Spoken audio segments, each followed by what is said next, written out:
Good morning.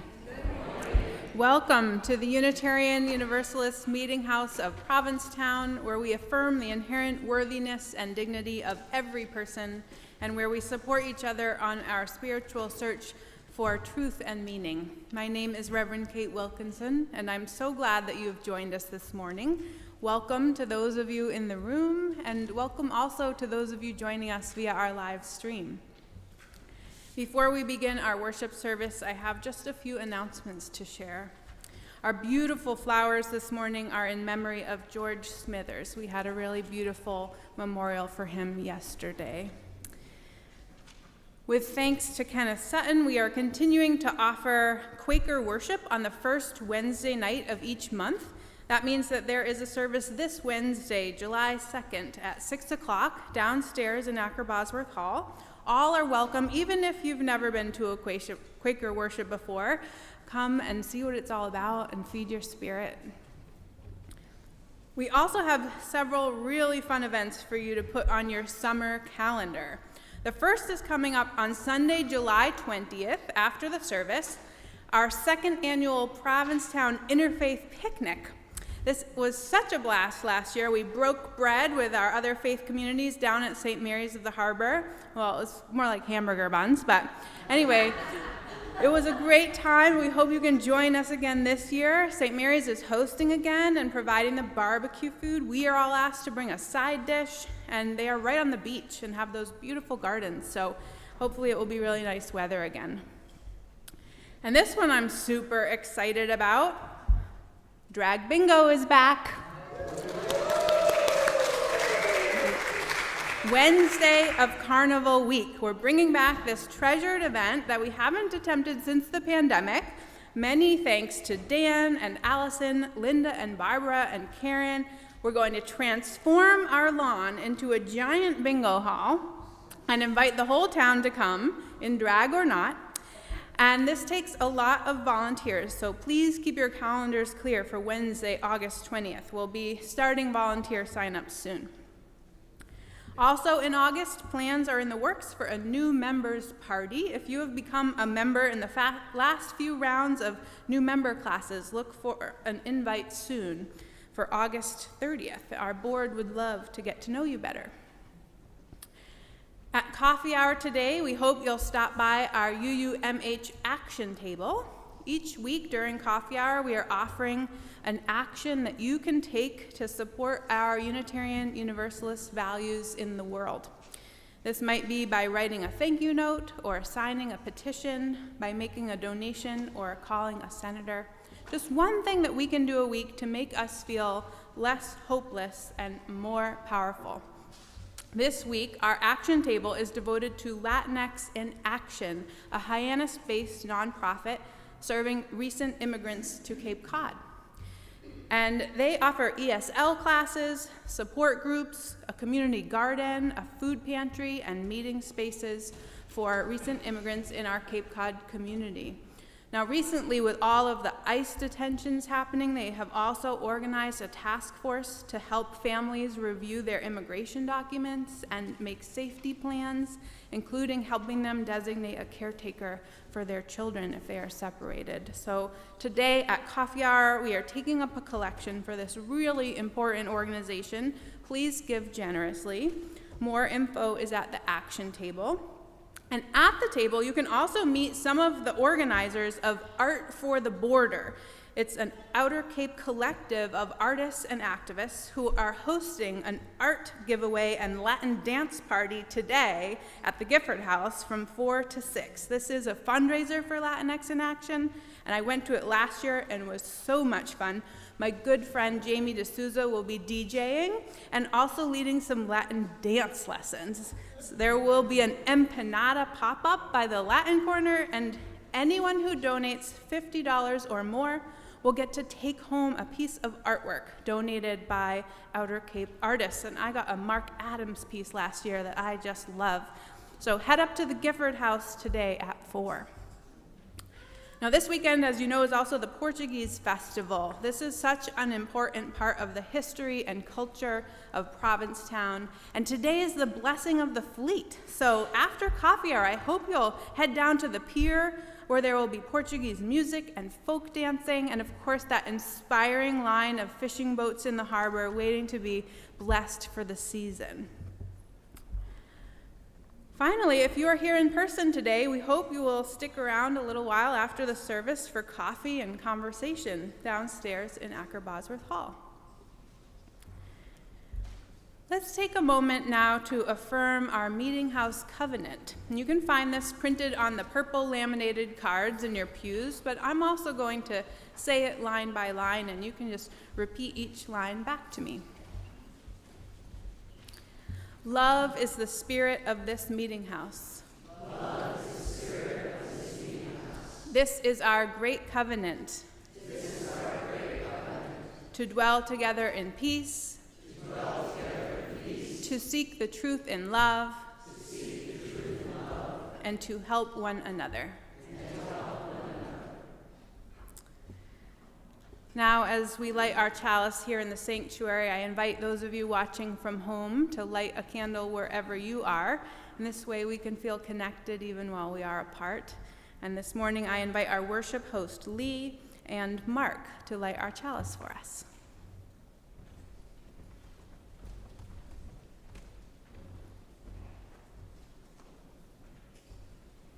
Our chalice lighting this morning is by Daniel Chesney Cantor. To love life is to notice the wonders that abound, and to notice the wonders that abound. It is to be grounded here and now, and to be grounded here and now is the beginning of finding love for this life today. Let us ground ourselves in this instant in the worship of all things good and right.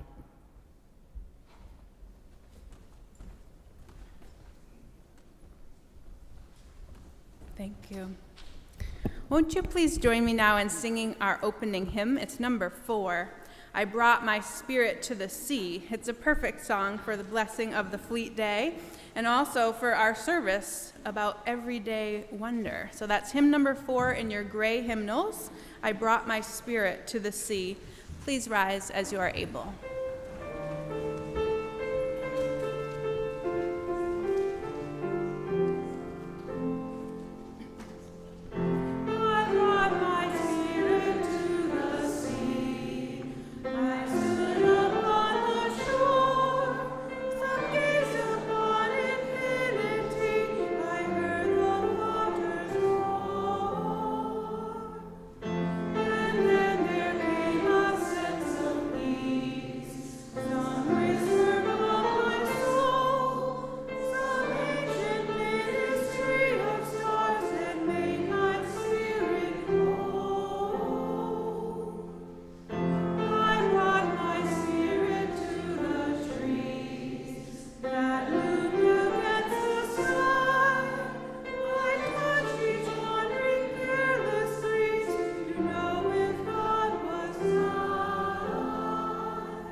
You may be seated.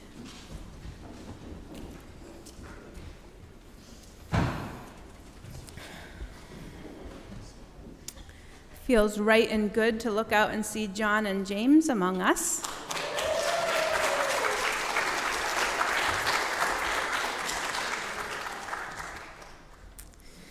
I invite you now to join me in a spirit of prayer and meditation. During our prayer or at any time during the service, you are invited to light a silent candle at the table to the right of the pulpit, where there is a journal to record your thoughts and prayers. After the prayer, we will sing together Spirit of Life, hymn number 123 in the gray hymnals. You can also find the words to this song printed on those same purple laminated cards in your pews. We'll sing it first in English and then in Spanish. Our prayer this morning is by Rebecca Edmiston Lang, with a bow to Issei Barnwell, who is quoted within the prayer. Spirit within all, mysterious force giving shape to life, miraculous source and river of being. Help us to know who we are, to see our place in the history of the earth and in the family of things. Help us to see that we are part of all that ever was, our grandmother's prayers and our grandfather's dreamings. In our bones lies the calcium of antediluvian creatures. In our veins courses the water of seas. We are part of all that ever was, born of this earth, riders upon a cosmic ocean. We are not separate from nature. We are nature. Part of that same spirit that turned scales into feathers and birdsong into speech. O great Spirit, help us to know who we are and fill us with such love for this holy creation and gratitude for this awesome gift that we call living, that we might claim our inheritance and live out our calling to bless the world and each other with our care. Amen.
Our reading this morning is by Clark Dewey Wells.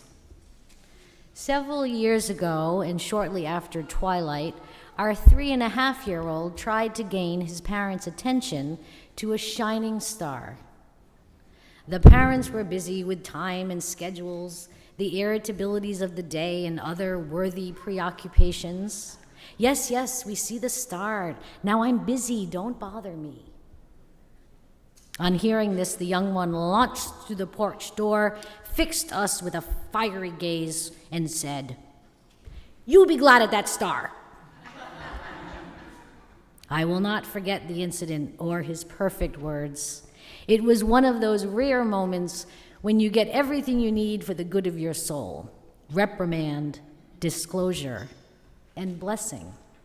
It was especially good for me, that surprising moment, because I am the one who responds automatically and negatively to the usual exhortations to pause and be more appreciative of life.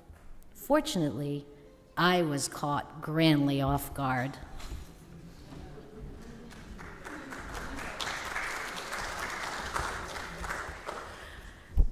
Now we're going to have a time for all ages, and if there are any families here who would like to come up to our front couple of pews so that you can see more closely, you are invited to.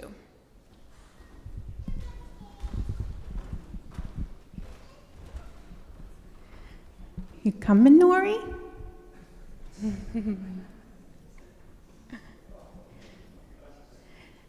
Come on up. Here you are, over here. Hi. You want to sit here and see what... I brought my Wonder Box with me this morning. You want to see what's in the Wonder Box? I wonder what's in there. Some awesome things are here that I brought today. Ooh, what's the first thing? Look at this amazing shell. This is a conch shell. Yeah, you want to blow? We were practicing that, weren't we? How about something different? How about if you listen inside this shell and see if you can hear the ocean? Oh, wow. I think I hear it. Do you want to try? Do you hear the ocean? Do you hear the ocean? A little bit. This is an amazing shell because it has a spiral, and there's like this mathematical Fibonacci sequence that shows the spiral how to go, and it's the same design as on a pine cone and in tons of things in nature, and it's just, oh wow. What else is in the Wonder Box? Ooh, I have 3 tiny seeds. Look how small those are. There's one that is about the size of an eyelash, and this is a zinnia seed. And I love to plant zinnias. Sometimes Kathy Smola from the congregation gives me a packet at Easter and I plant them. But this year I also ordered zinnias called Zinderella. And my very first one bloomed the other day. Look how pretty that is. Can you all see this? It's just like Cinderella's dress.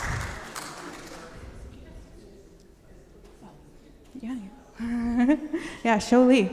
Okay, the other seed in here is a pea. I planted these this year too. This is just a tiny pea.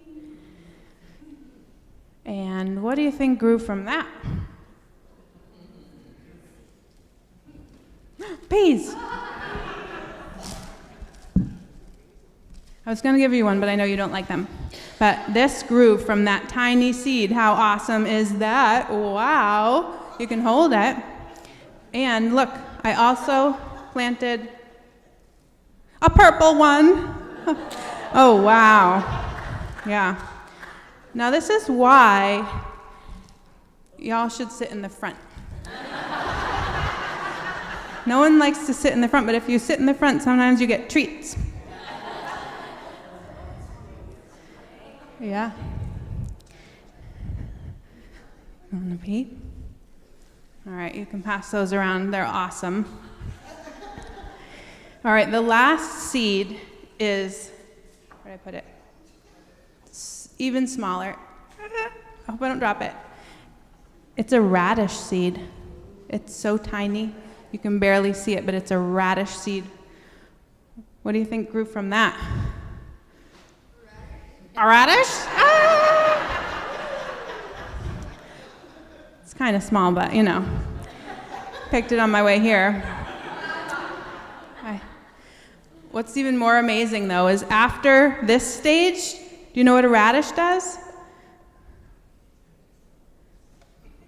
It flowers. I didn't know that. But if you let it bolt in the heat, it will flower. And then you know what happens after that? Radish pods. Oh, wow.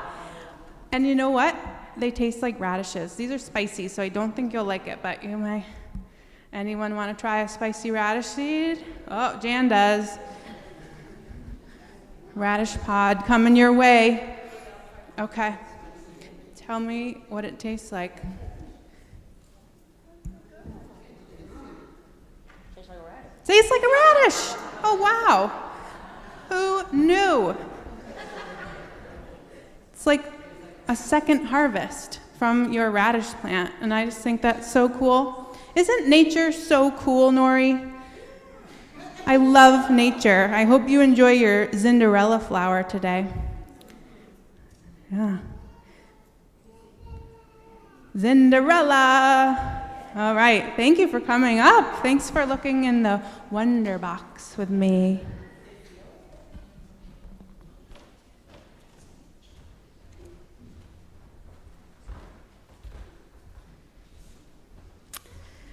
Now is the time when we take a collection for the ongoing support of this Meetinghouse and our shared ministry. So as we enjoy a musical reflection by our choir, we welcome your donations here in the sanctuary or online through PayPal or Venmo. You can find that information on our website, uumh.org. At this point, I invite 4 volunteer ushers forward, any 4, to help with our collection. And maybe one of you can just keep that with you till later because Kenneth's not here today. On and off site, your offerings will now be gratefully received.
Pachamama, I'm coming home to the place where I belong. Pachamama, I'm coming home to the place where I belong.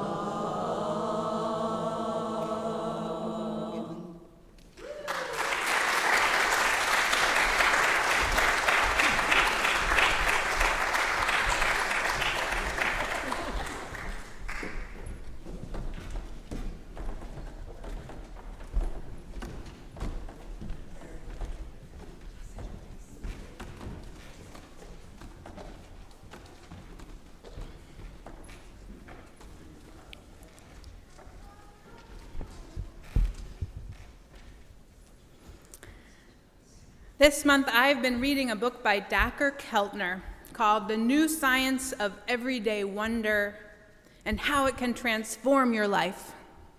Big title, I know. I have taught happiness to hundreds of thousands of people around the world, Keltner says. It's not obvious why I ended up doing this work. I have been a pretty wound up, anxious person for significant chunks of my life. And I was thrown out of my first meditation class for laughing. I mean, they were chanting, "I am a being of purple rain." That's funny, right? Life can surprise us, though, in giving us the work that we are here to do.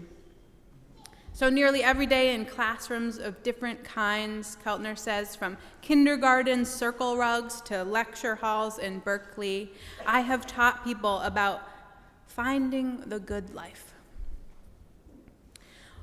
What we are seeking in such inquiry, he says, is an answer to a perennial question, one we have been asking in different ways for tens of thousands of years. How can we live a good life? One enlivened by joy and community and meaning that brings us a sense of worth and belonging and strengthens the people and environments around us.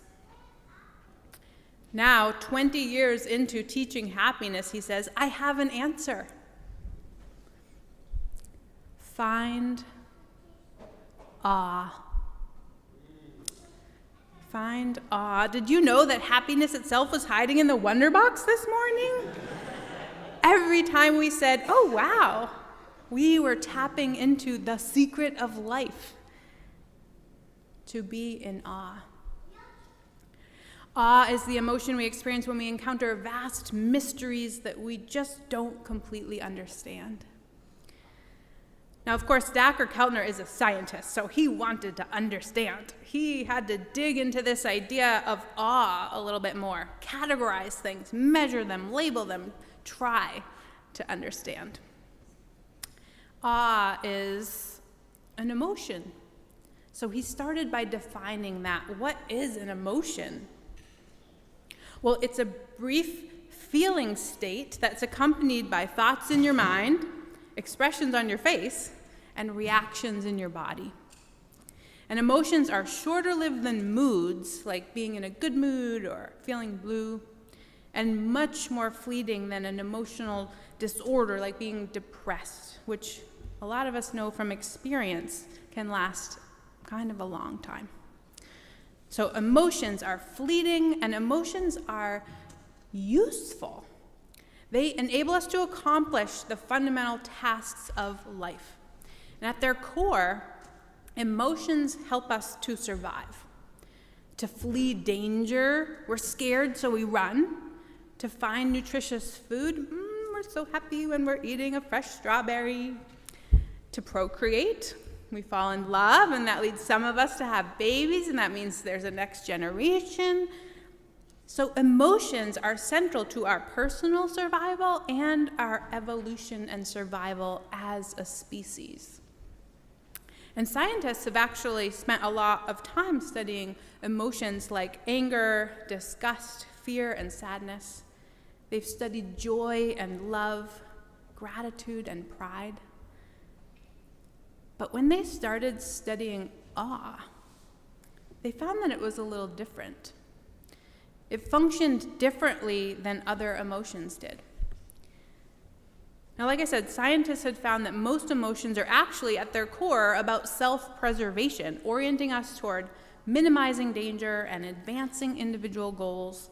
Most emotions are actually kind of selfish and self-serving.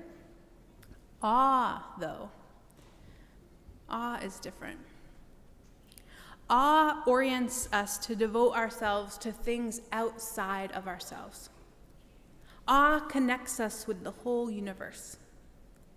Awe draws us to sacrifice and to serve, to see that the boundaries between our individual selves and others can dissolve, and that our true nature is actually collective. Now, parts of awe could be explained by science, and parts of it couldn't. You know I have to talk about brain science again today, right? I can't help it. I love it. Awe starts with our eyes, our ears, our nose and tongue and skin as we respond to images, sounds, tastes, and touch.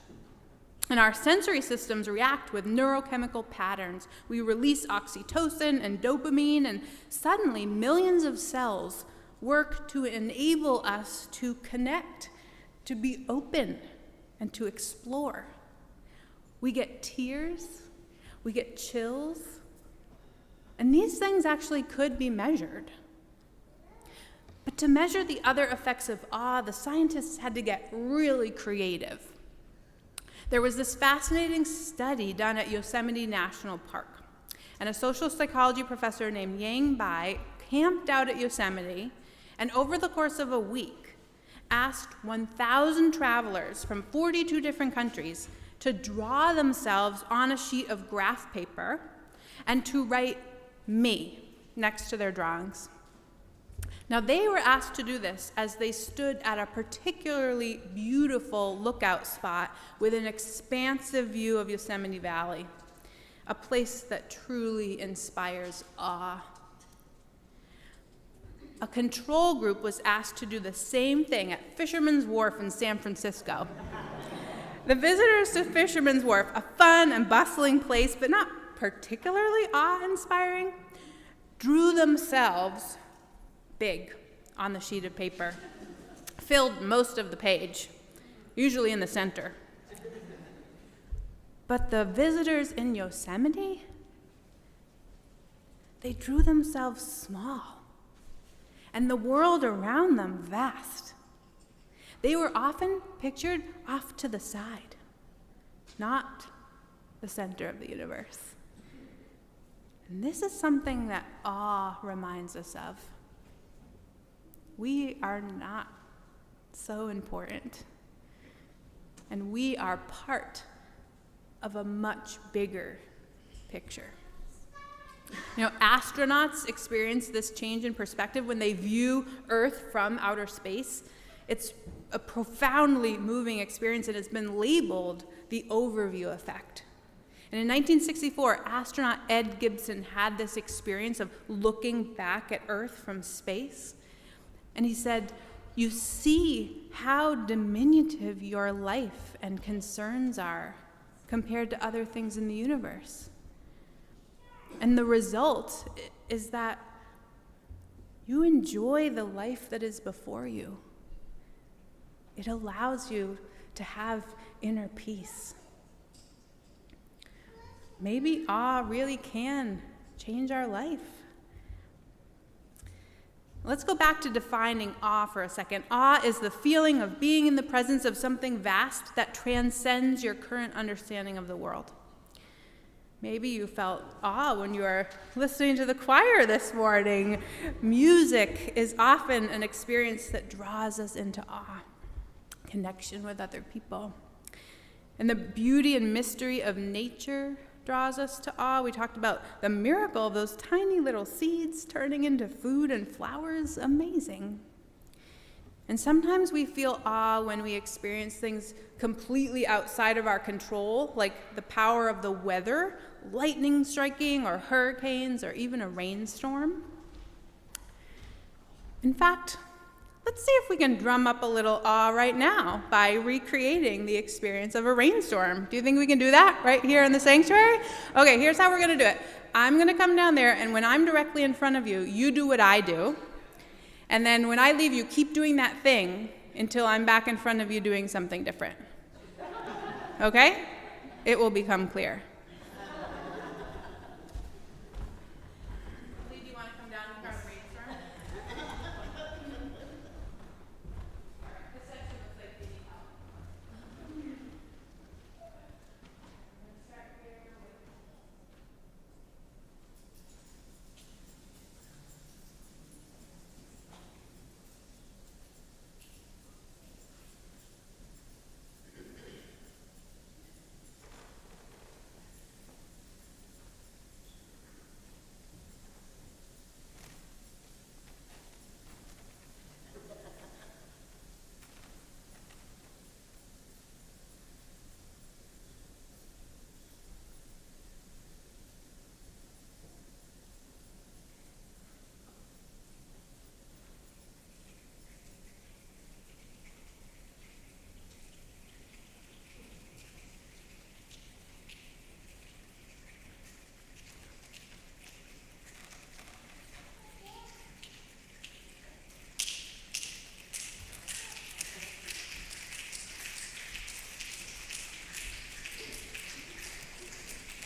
You make a good rainstorm. So Keltner divides awe into 8 categories: nature, music, visual design. Remember that shell? Or look at this trompe l'oeil. Spirituality and religion, life and death. We are so moved to awe when a baby is born or when we hold the hand of someone who is dying. Epiphany, that aha moment. Something he calls collective effervescence, which means feeling totally connected to those around you. And then the final one, the most common one actually. When Keltner dug into it a little more, he found that people around the world were most likely to feel awe when moved by moral beauty. We are actually most likely to feel awe when we witness another person's courage, kindness, and strength. Now, he interviewed 2,600 people from 26 countries, about their experiences of awe. And they told stories about saving a stranger's life, about being one of a million people at a festival in Mexico City, about visiting the Grand Canyon, watching their mother die, the scent of a flower. None of them, he said, mentioned their laptop, Facebook, their Apple Watch or smartphone. No one mentioned their Nikes, their Teslas, their Gucci bags. No one mentioned any of that because awe occurs in a realm separate from materialism and money, a realm some would call the sacred. And the sacred is open to us all. It doesn't care about our social status or where we live or what our careers are. And in the end, there is something about awe that is unmeasurable. The naturalist Rachel Carson once praised awe as a sense of wonder so indestructible it would last throughout life as an unfailing antidote against boredom and disenchantment, the sterile preoccupation with things that are artificial, the alienation from sources of our strength. Just one more note before we end. The best film that I've ever seen about emotions is the movie Inside Out. Have you ever seen it? It animates the different emotions in a young girl named Riley's brain, and he turns each of them into a character. And Dr. Keltner was actually an advisor on that film. And it's called Inside Out because each emotion is a lens through which we see the world. It's how we take things in. But emotions also lead us to actions as we negotiate the world. And that's the out part. So the question for today is not how can we measure awe, but how does awe transform how we see the world? And what actions does that feeling of awe lead us to? And what is the end of awe? Keltner asks at the end of his book. What is its unifying purpose? Remember, each emotion has a purpose. Here's my answer, he says. Awe integrates us into the systems of life. In awe, we understand we are part of many things that are much larger than the self. Awe draws us to ask, what is life? Why am I alive? Why do we all die? What's the purpose of it all? And our experiences of awe hint at faint answers to these questions and move us to wander toward the mysteries and wonders of life. We don't have to measure awe or study it. We don't have to understand it even. Our job is simply to give ourselves over to everyday wonder and let it transform our life. Our job is simply to look at the world with wide eyes and occasionally say, oh, wow. Amen. And blessed be. Won't you please join me now in singing our closing hymn, number 1008, When Our Heart is in a Holy Place. It's going to be in the teal hymnal. Let me just explain one thing about this song before we start. So we'll sing it and we repeat. On the second page, there's this thing that says, last time to coda. That just means when we get there, instead of singing the rest of this page, we go to the last line on the next page, on the last time through, okay? It will all become clear. Please rise as you are able for hymn number 1008, When Our Heart is in a Holy Place.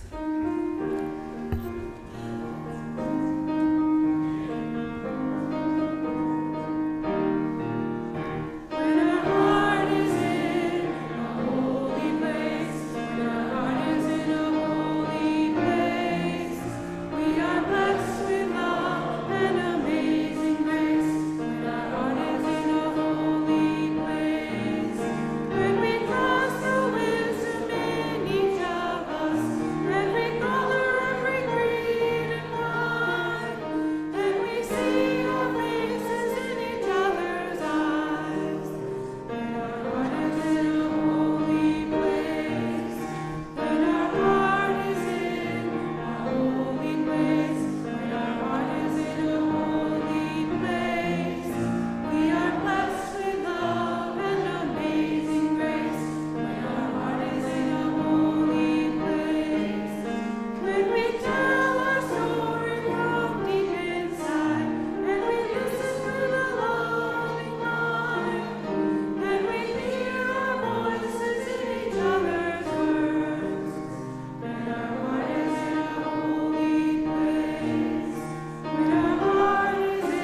It has become our practice to pose a question based on the theme of the service each week. It can be a topic of sharing at coffee hour today or with friends during the week. If you'd like to delve deeper into this topic, we invite you to our midweek Zoom coffee hour on Tuesday at 5 p.m. If you are not on our email folk list and need that Zoom link, please let Kenneth in the office know. Our question this week is, tell us about a time you've been in awe. Tell us about a time you've been in awe.